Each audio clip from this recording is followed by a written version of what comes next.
Hello, my name is Carol May Whittick. Welcome to Her Conversations, Tools for the Awakening Woman. Her is an acronym for Higher Energetic Resonance.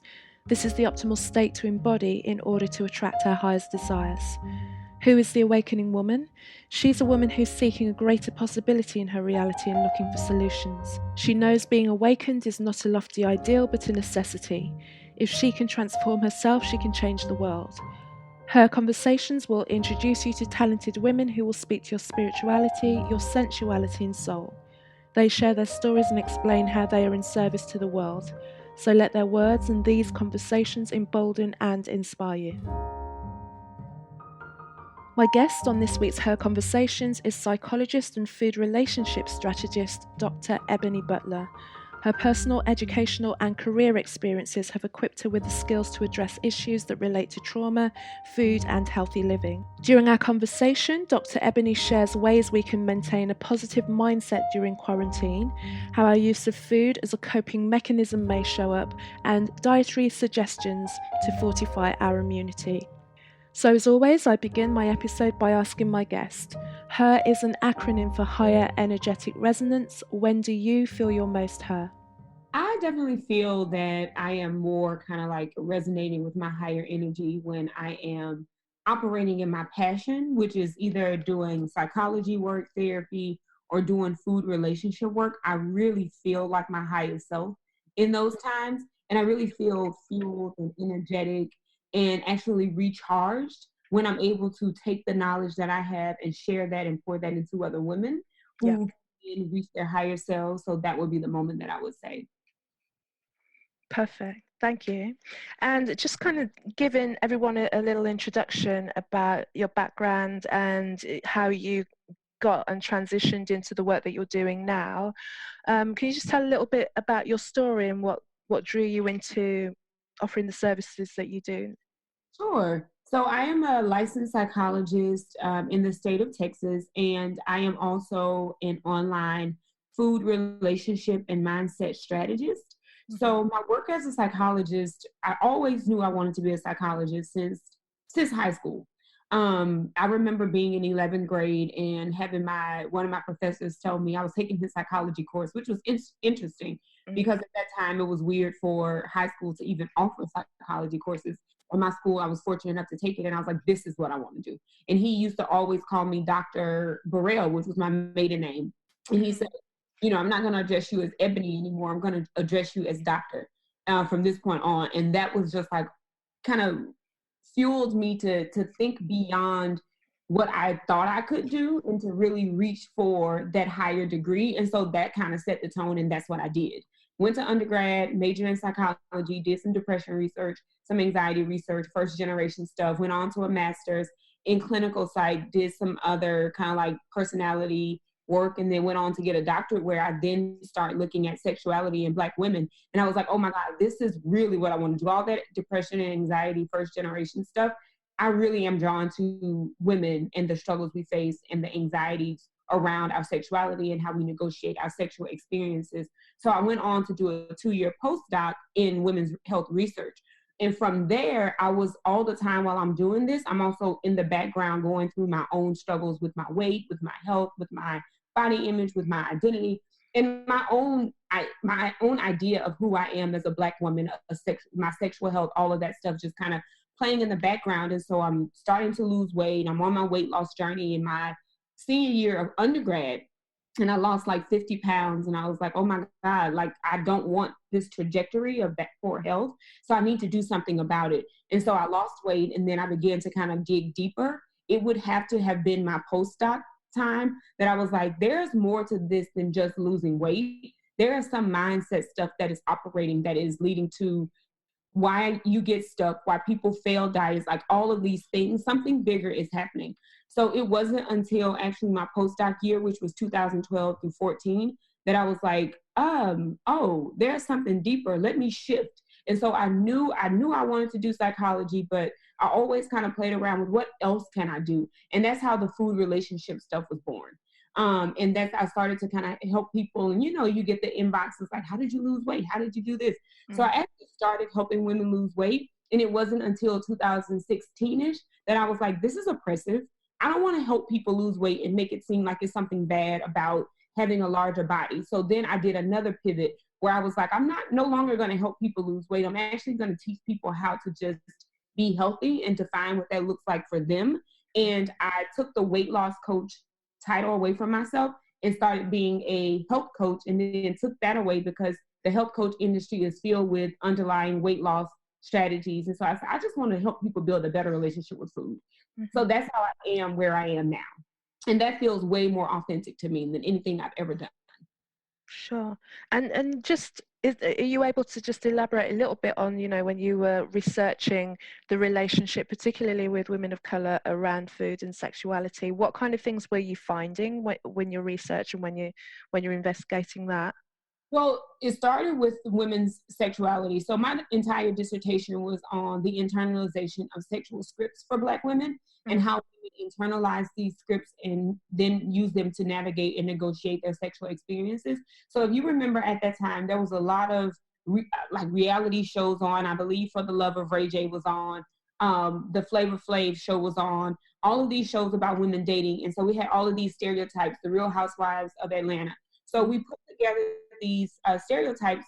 Back in the day, there was an author who did some research around the stereotypes that Black women have, and there was the Jezebel, the Sapphire, the Mammy, all of those. So we actually modernized those stereotypes, and we came up with like Ride or Die chick, the Mother Earth chick, the diva, the gold digger. And so we got together like 8 scripts and took people through a survey which ones they identified with. And what we found was that because our population was more college educated women versus the community sample, that the college educated women more so internalized the diva script, which is I'm a boss, I'm in charge, I supervise my own health, I don't need TV to tell me who I can be. I look at those shows as entertainment, not as ideas for how I need to navigate my sexual experiences. However, in the community, what we found is that more people internalize those scripts when you don't have the protection of a college education to guide what these, to guide the kind of as you intake all of this information from these reality shows. So basically, the education served as a buffer of mm-hmm. what not to do and what to do in college educated women. But if you look in the community, especially around high school age girls, they're more so to internalize those scripts that they see on the reality shows, the Real Housewives of Atlanta, the videos. They're more likely to internalize those and take those on. But as you get older and more educated, you're less likely to internalize those scripts. Mm.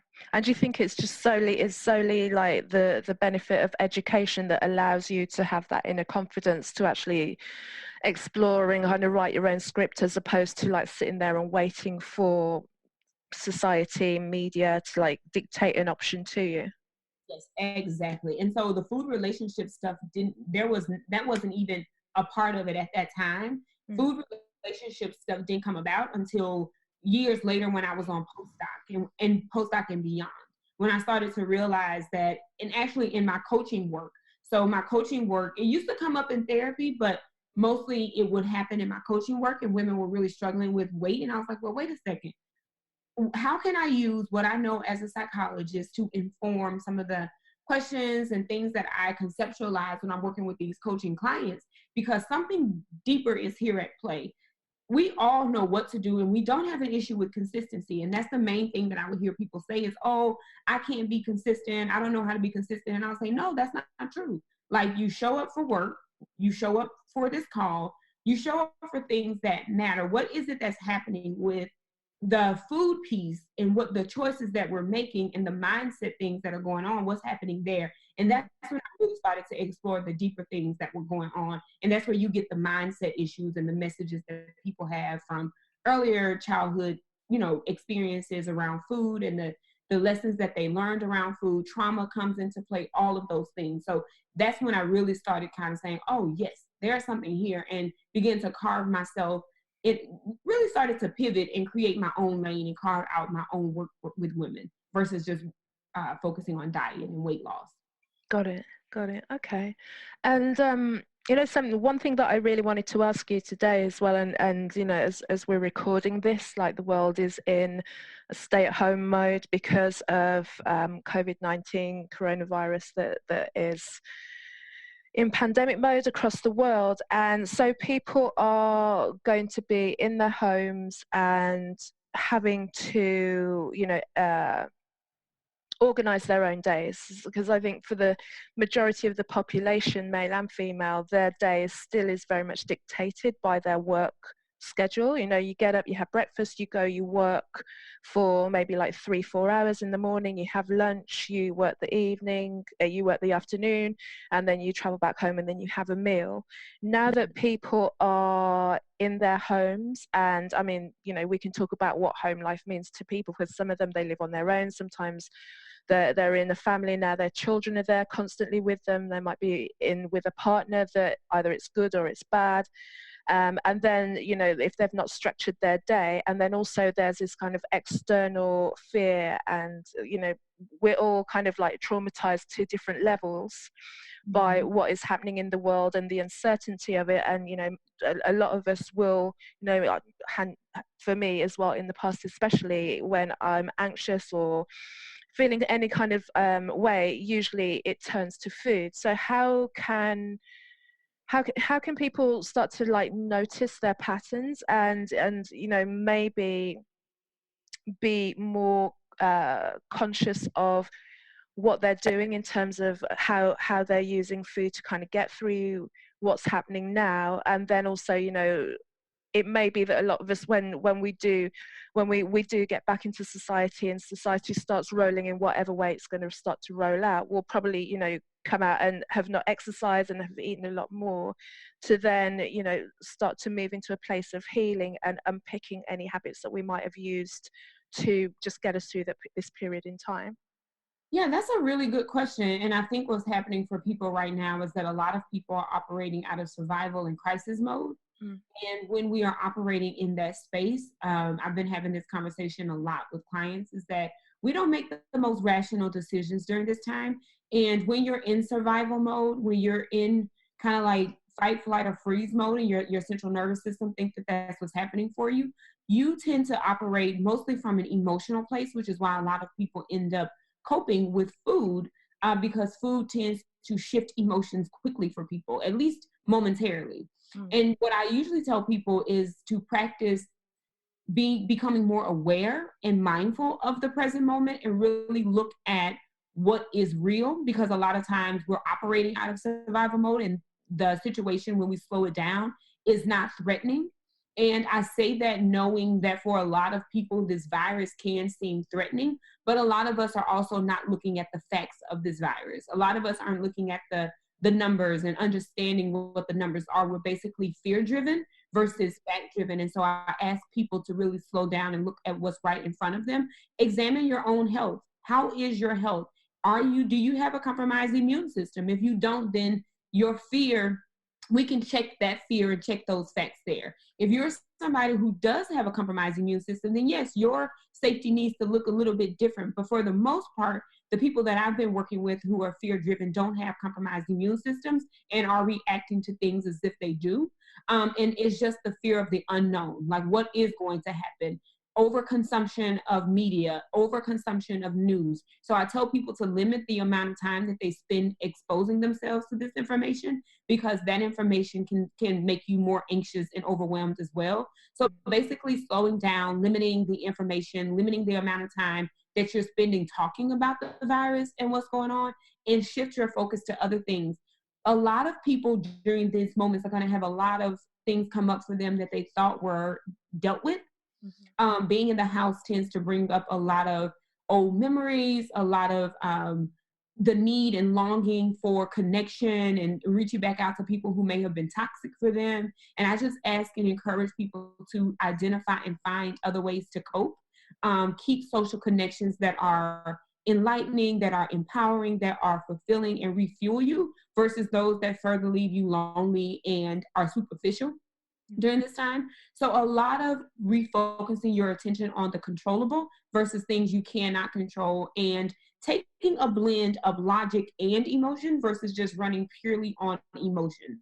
And that's what a lot of us are doing right now. So you may find that you may reach out to somebody from your past because you're lonely. That's emotion driven behavior. So looking at logic and looking at what's going on and kind of saying, okay, well, how is this person going to help me during this time? How is this person going to continue to dig me deeper into my emotions and bring up some of those things that I, had reconciled and moved past, and identifying other things that I can do besides eat. Let me go outside and walk. Let me call somebody who actually encourages me and feels supportive and positive to me. Let me make a playlist. Let me watch some shows that are uplifting, and let me cater my day or center my day around these activities versus survival. Because a lot of us don't recognize that we can pull ourselves out of that mode, and we don't need to be operating in that 24/7.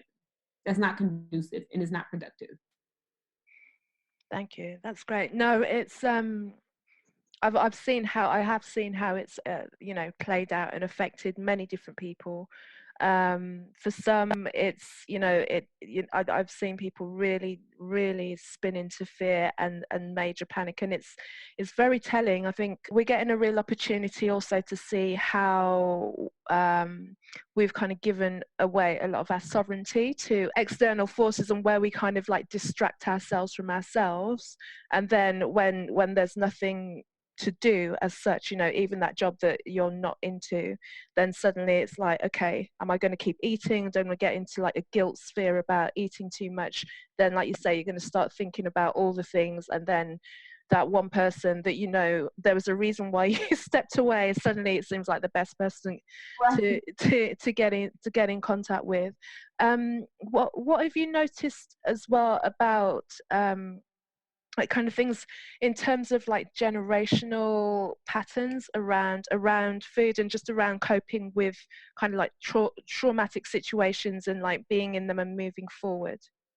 Yeah, I think that's an interesting question, because one thing that I wanted to hit on is that some people right now, all they can do to calm the traumatic memories or triggers that are happening for them is to just be. And that may involve not making the best food choices. And I want people to understand that that's okay right now. You have to be, and you have to take yourself for the individual that you are, and recognize what's going to be helpful and effective for you. Because while it won't be effective for me to sit in the house and eat continuously, my body starts to feel really yucky and my mood starts to feel really yucky. For some people, that's all they have. And so I don't want to make people feel ashamed or guilty for using the coping skills that they have, but I do want to encourage people at the same time that if you know that it's getting in the way and leading to a more negative mood, then it's time to shift and pivot and take control of ways that you can start to feel better. Generationally, I feel like older people, I feel like there's something happening. Older generations are acting like this really doesn't affect them, and they've seen worse. That's just been my experience, and they are not staying at home as much. Talking about my mom and my aunties and people that I know and clients that I've talked to who are frustrated that their parents aren't listening to them about staying home. In some ways, they're getting out and using, coping in that way. I don't really see a lot of food coping with them. I do see a lot of food coping with millennials and younger people, because we kind of tend to, I don't know if it's technology or social media and all of these things, but most of our lives are spent scrolling social media and tied to our phones. And so, or Netflix or things like that. And so a lot of those are paired with food experiences anyway. And so now it's just making that more increased. So I do see a lot of food coping amongst younger people, and people who are kind of in the age range of, I would say about 28 to 44, 45, something like that. That's kind of like been my experience. So I think generationally, people who are above 60 tend to kind of be coping with kind of doing their own thing, trying to figure it out. And then the younger people are coping more with food, and because we're foodies, and a lot of us have lives that have been built around food. I see a lot of people having virtual happy hours to cope and things like that. And so people are getting really creative, but food still being a very central part of that functioning in their new normal. Yeah. Okay.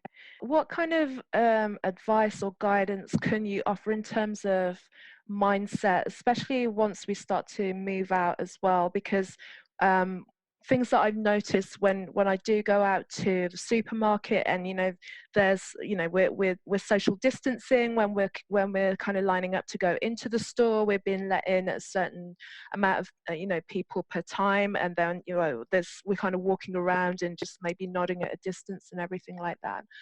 But I can see from some people as well, if you that's happened to me, if for any reason I'm like absent-mindedly kind of like veer a little bit closer to them than they think is safe, the reaction that it has in them as well, it's like a like automatically switch on into panic, and they're like, get it, you can see they're literally trying to stick, they'll run the other way, almost like running. If we were out on the road, they would like drive into the other lane in order to get more think about getting away, as opposed to like, oh, are we safe where I am? And the thought that occurs to me around those things are this is kind of like going to embed into some people, and if they don't have coping mechanisms, or if they don't recognize that this is going to have an imprint on us all, like within this generation and potentially for other generations, if we're not able to kind of move through and heal,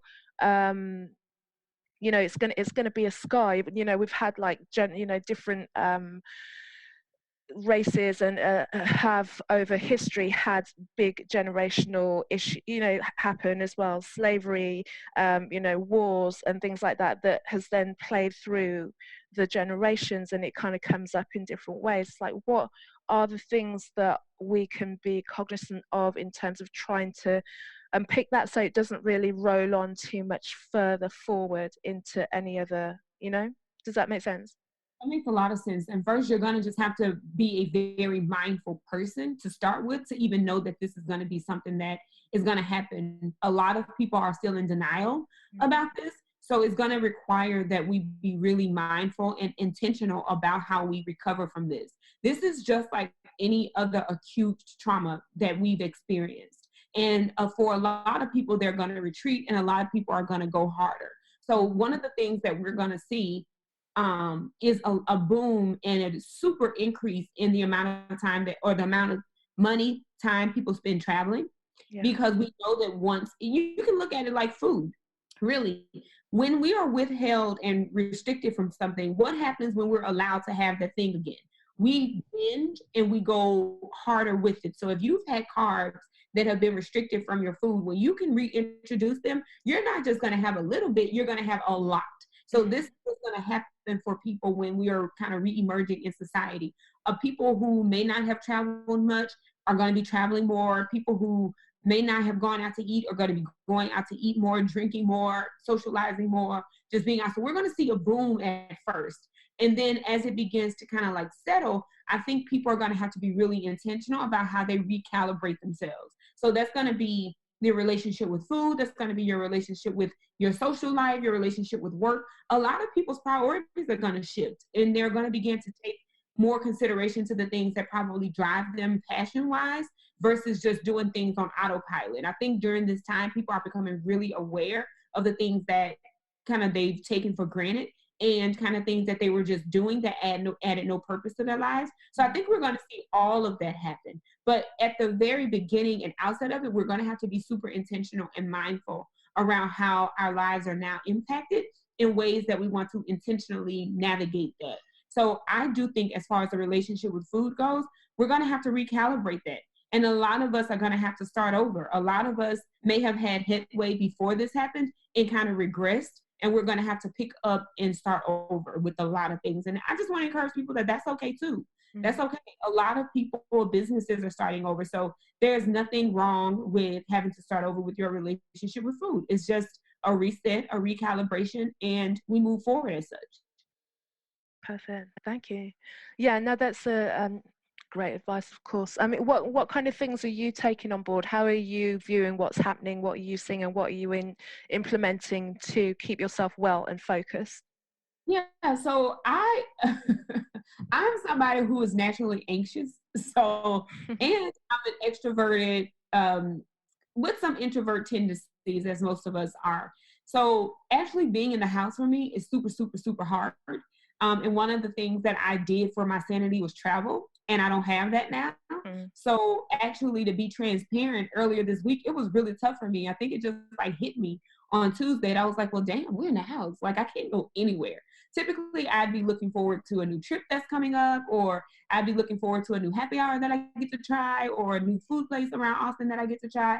And that's not happening. So I had to really dig deep, and I had to do some things that I asked my clients to do, which is some radical shifting of my mood. First, I allowed myself to just feel what I felt for a couple of days. And then I was like, okay, I'm tired of feeling like this. What can I do? And so I made sure to implement morning workouts. And I do things that I want to do versus things that I feel like I have to do. And I'm somebody who's super driven by rules and kind of like structure. So I can get really deep into what I'm supposed to go to the gym and do: arms this day, legs this day, biceps, triceps this day. And basically just allowing myself to move my body in ways that feel good to me. And if I woke up and felt like doing legs, I do legs. But if I felt like taking a walk, I just take a walk and let myself be okay with that, and not having to stick so rigidly to what I think is supposed to happen versus what I feel like doing in the moment. So that was one way that I was able to shift my mood. I also make sure to eat a lot of nutritious food during this time, because I know that that makes me feel better. And I know that it helps me to stay out of a sluggish mood. And I actually, it's really easy now to drink every night for a lot of people. And I told my, I'm not doing that, because that also makes my body hurt, and I can't do that. So I've just limited it to the weekends. And I've also made a music playlist, to be honest. I got this advice from a call that I was on, and the guy was saying how he made a playlist. And I was like, oh, I can make a playlist. And so I do that and kind of make sure I have tea during the day and things like that. So really calling in and digging deep into my social skills box, or my coping skills box, to pull out things to see if it can help me shift my mood. And I tell people during this time, it is very difficult to create coping skills during this time if you haven't already had them. Mm-hmm. So you have to have already had some that you can draw from for them to even give you some type of benefit and shift, because trying to use them now for a lot of people is going to feel like they don't work, because we're trying to use things we've never used before at the height of our emotional experiences. And many times with coping skills, you got to practice them. You can't just go in and you've never used it before and thinking it's going to give you the same type of relief, which is why a lot of people are choosing to run towards food, because that's the thing they know works. And for them, if they just learned how to journal, it's not going to be as effective as food right now. So they're going to feel like it doesn't work. They would have had to have practiced that before a lot of times. Does that make sense? Yeah, totally. What kind of foods are you finding are helping you like effectively as well? I mean, are you thinking like of things that you might want to substitute out if you're thinking, okay, I want to go down this way? Maybe there is just like a slightly better version, you know, that is like a little higher up the health scale in terms of. Yeah, that's a good question. And actually, I kind of take the approach normally of not focusing on taking foods out, but adding foods in. So I foods that actually make me feel good are carbs and fat. I know that may not be the case for other people, but I've made sure to continue getting my carbs in, and I err on the side of more complex carbs. So those are going to be your carbs that release into your body slower than simple carbs. Your simple carbs are going to be things like candy, sugars, cookies, those kinds of things. That it's all carbs, but those release a lot faster into your bloodstream. And complex carbs like brown rice, sweet potatoes, or quinoa or oatmeal, those actually release slower over time and actually doesn't give you that spike and then that drop. So I err on the side of more complex carbs during this time. So I may have some whole grain tortillas or some whole grain toast or some sweet potatoes, like I said, or brown rice. During this time, I've been relying on smoothies a lot more in the morning times because they're quick. And I can get to my phone call after a quick workout, and I don't have to spend a whole bunch of time cooking in the morning.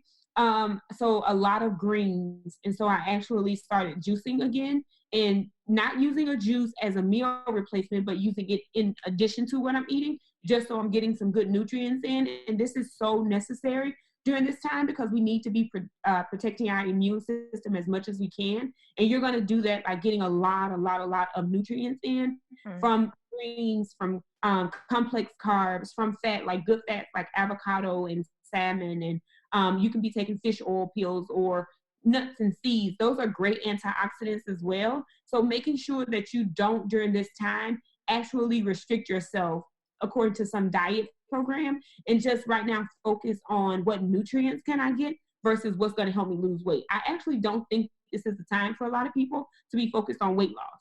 I think this is the time to be focused on how can I better support my immune system? How can I better support my nutrients, and so that I'm getting the things that I need so my body can actually protect me against this virus should it hit my door. Because when you're in a weight loss mode, you're restricting a lot of things, and you may not be getting the nutrients that you need to protect yourself. So that is super important. Do you have any direction in terms of like good resources that people can look to that is going to give them information that's clear and just easily digestible? It doesn't have to be like overly complicated, so they can understand what the immune system is. And maybe people know, sometimes people aren't 100% sure, because we don't really get told about how to work our body until we have to kind of try and put it back together again. So do you have any like direction, resources, people that you think are good points of contact to just get some information with regards to the body and health? I do. I actually have a good friend her name is Dr. Lauren Powell on Instagram. She's actually a family physician, and she talks a lot about how to protect the body during this time.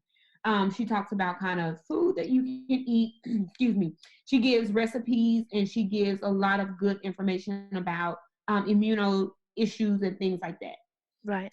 Actually going to be at the Essence Wellness House, a virtual summit, speaking about this very thing, like make your immunity stronger than ever, how to give the body a boost with certain things. So I think she's a great resource to have. There's another woman who I follow. The page is called Balanced 365. I think it's Balanced Life 365. I'm looking now. I found Dr. Lauren. So Balanced 365, you reckon? Balanced? No, that's not. Let me find their page. I know it's the Balance 365 Life. Okay. So they talk about body movement and no matter what size you are, basically just getting your body moving and doing things that feel comfortable to you. So I really like those two accounts.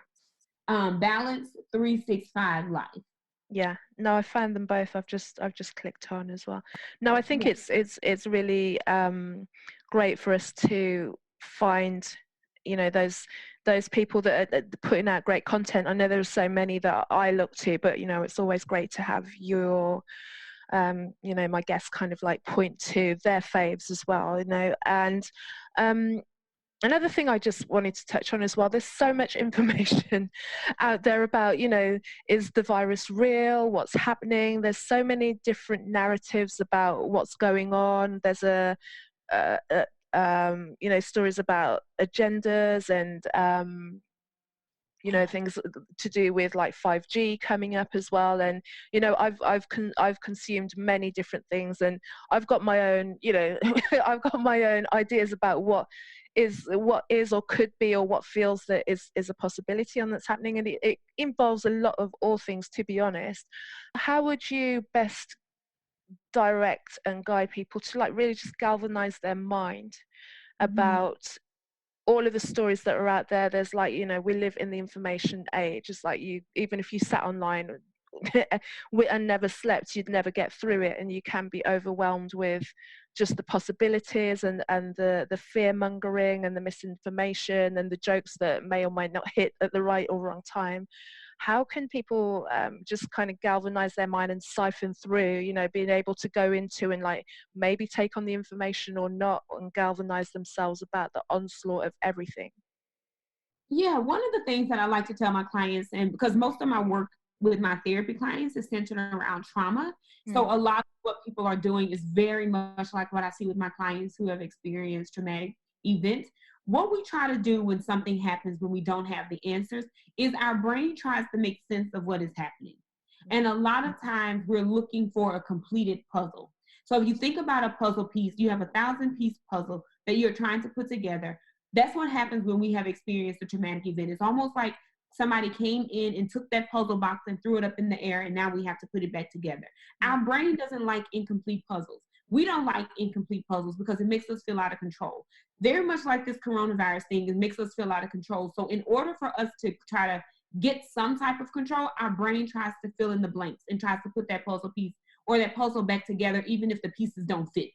So they'll put pieces in place that seem like they go, because the more it looks complete, the more in control you feel, and the more you feel like you can stop it if it were to happen to you. So that's what a lot of things are happening right now. So people are coming up with information about what this could be. What is this? A lot of theories about what is possibly happening, because if you can make sense in your mind, people feel in control and feel safer. So it feels safer for them to have some completed indication of what is going on, whatever the scenario be, no matter how crazy it sounds. It feels safer for them to know what is happening, even if it's false.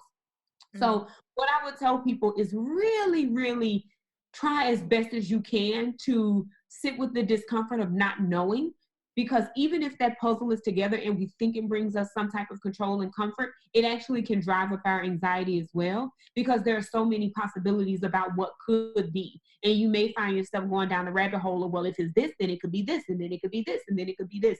And then you're losing sleep and more anxious and overwhelmed than you started. So I would really tell people to govern their minds like with information that you have that is factual versus things that you're trying to insert, because those things may be causing more of your anxiety, and it may be causing that to stick around a little bit longer. And just sit with the vulnerability of not knowing, because nobody knows right now. None of us on this earth have had to live through this type of pandemic. So nobody knows what's happening. And for a lot of people who are not used to sitting with things not making sense or being out of their control, this is a huge task to do, is to ask people to sit with the vulnerability of not knowing and just really reconcile within themselves that, hey, here's what I know.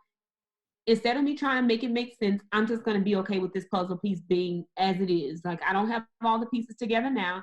It's continuing to unfold day by day and being okay with that. So really getting back present moment focused versus down the line focused and future oriented or past oriented, because those are the things that drive our anxiety and depression up higher.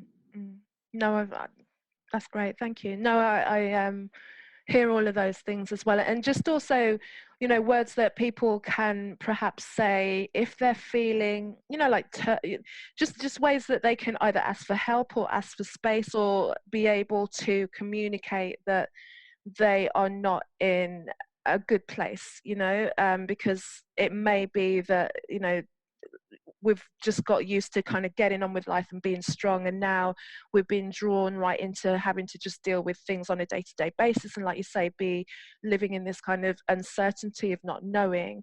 And for some people who may be experiencing, anxiety levels outside of what they've ever experienced before, how would they, have to ask for help or be able to communicate that they're not feeling okay, instead of withdrawing into themselves, which is going to create a lot more pain and hurt for them going forward?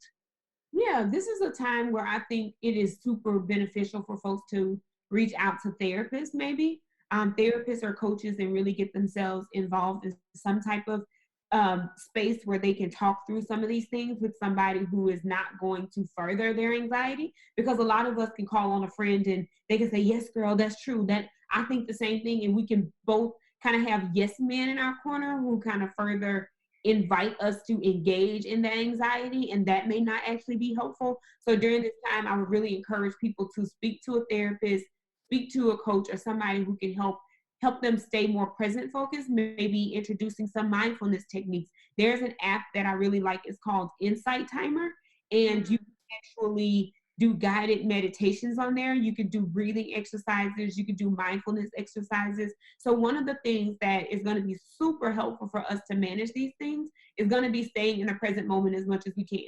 There's nothing that we can do about the future, and there's absolutely nothing we can do about what's already happened, which is the past. All we have control over is what's right in front of us.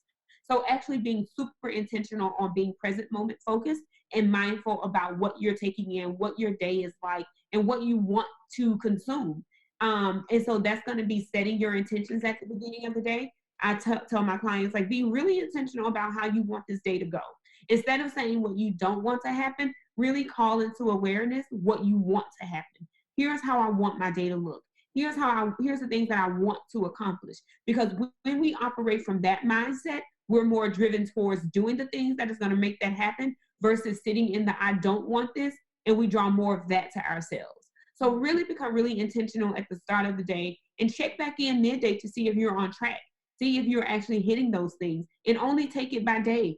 A lot of us during this time want to get really strategic, and that's also a way for us to get control of things. That's okay. But if you find that too much of the future is causing you to be anxious, then it's going to be being aware enough to bring yourself back to the present moment and doing some of those things like mindfulness, meditation, breathing, centering yourself, really focusing on what you want to happen right now and what you have control over right now. Such great advice, and like we said, it's just an uncertainty that can kind of throw us out of the loop as well. And I think it's going to be the making of a lot of people. I do believe that even though it doesn't really make sense to a lot of us, it's a real opportunity for us to connect to ourselves. And also, I've spoken to friends where, because they can't go to work, or they don't usually jump in their car to go to the supermarket and not really using their cars and things anymore, that they're just walking around their neighborhood and meeting people that they've lived next to for years, and like forming new relationships. So I think there is a level of beauty here as well, and I think it's the resilience of just the human spirit as well will guide us through. Have you kind of like found some positives that have come out of this situation for you? Absolutely. I think that I'm practicing being more intentional, because like I told you, I can get lost in the operations of what should be versus just being. And I've become more intentional about structuring my day. I've become more intentional about listening to my body. That's really helpful for me, because one of the things that I was working on pre kind of stay at home orders was really trying to focus more on intuitive eating and allowing my body to tell me what it wanted versus allowing a food schedule to tell me what to eat. Because as somebody who did bodybuilding before, it took me a long time to get out of that habit of, okay, I got to have 6 structured meals, and they need to have this amount of protein, this amount of carbs, this amount of fat, and I need to be eating that all the time in order to maintain a certain physique. So my brain is super wired for that kind of structure, and allowing my body to move more towards intuitive eating has been a huge task and something that I'm constantly having to work on. So during this time, I found that I'm able to practice intuitive eating more. And if I'm hungry, I go eat. And if it hasn't been 2 hours or 3 hours, I still eat, because structured kind of routine will tell you only eat 2 hours or only eat every 3 hours. And I was like, if I'm hungry, I'm going to go eat.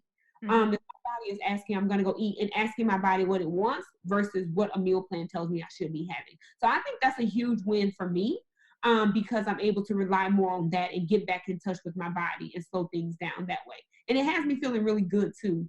So I'm happy about that. So those are the positives. I've had, like I told you, a lot more meetings since this time has happened. So I'm able to collaborate with a lot more people. That's been really helpful, because in the grind, the everyday, day-to-day grind, those people and those collaborations, oh girl, we need to work together, can get put on the back burner. And now during the time they're happening. So those are all good things. Perfect. Fantastic. Thank you.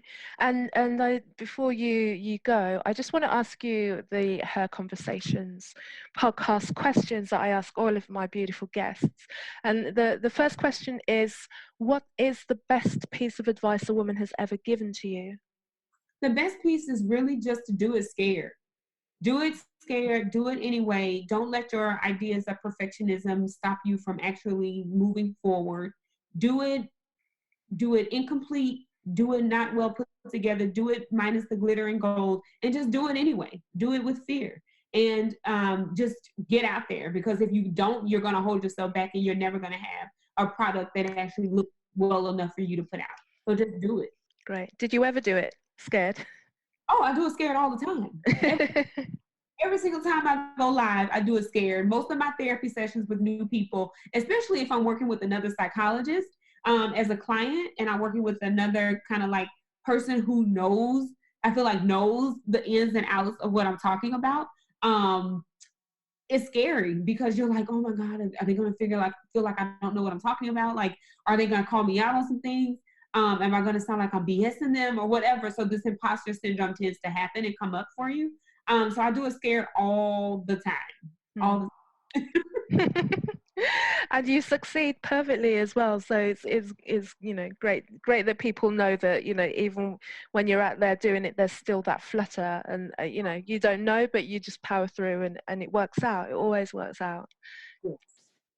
And what woman represents higher energetic resonance to you? Well, actually, that's a good question. I was looking at that. And outside, I think, of myself, I would have to give credit to a woman that I'm working with right now, on the marketing side of things that I'm doing. She's my marketing strategist. And when I tell you she is operating in her gift so much these days, that I'm really inspired. I'm really like, you need to slow down because I can't even keep up. But when I really sit down and think about it, she's operating in her higher self right now, more so than ever. So I have to give credit to her. Her name is Audria, Audria Richmond. And when I saw this question, I was like, it has to be her. Because really kind of like taking her anxiety and putting it into creativity mode. And she's coming out with so much amazing stuff to help you kind of, especially as creatives, around what to do post coronavirus outbreak. And so I can't help but think about her right now. Perfect. And what are your favorite self-care rituals and practices? My favorite self-care has to be working out and eating well.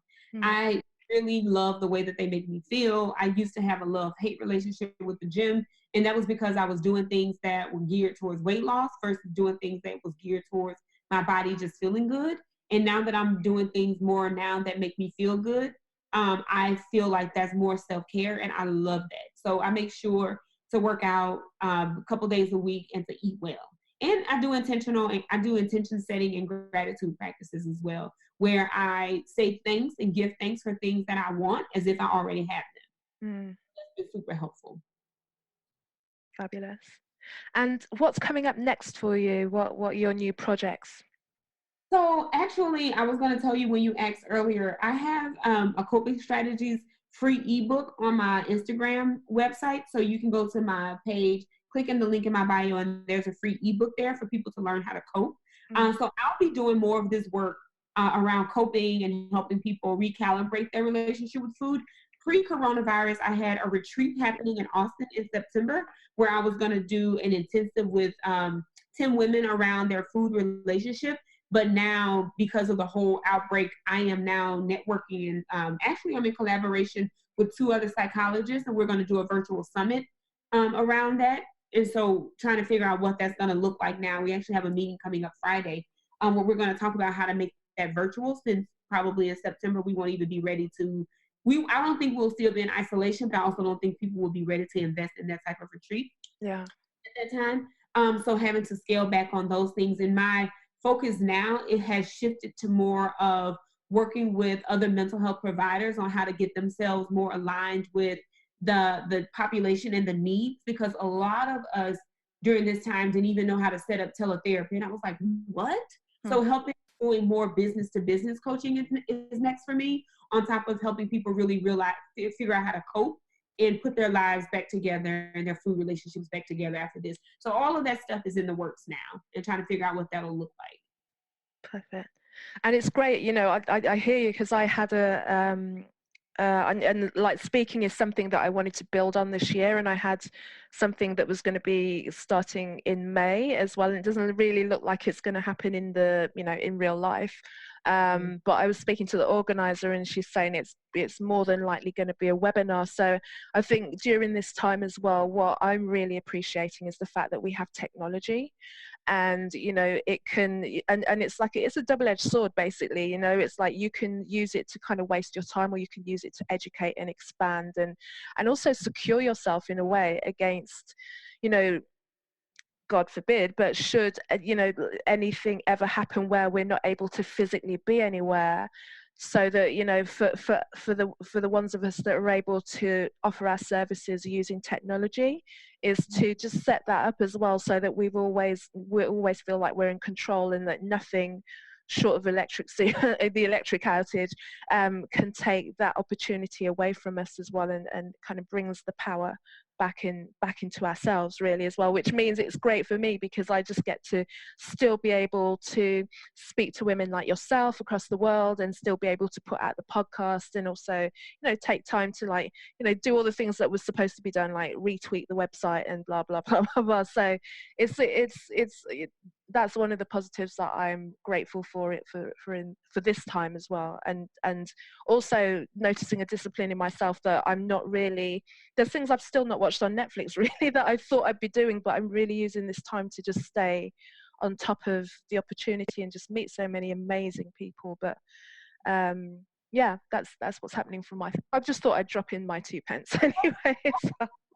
Those are good. I think that that's awesome to be able to even have that at the top of mind as things you're working on. Like I think that's helpful. It's good for me to kind of hear as well, because it kind of puts me into gear of, okay, do this, or it kind of lets me know I'm on the right track. So I appreciate that.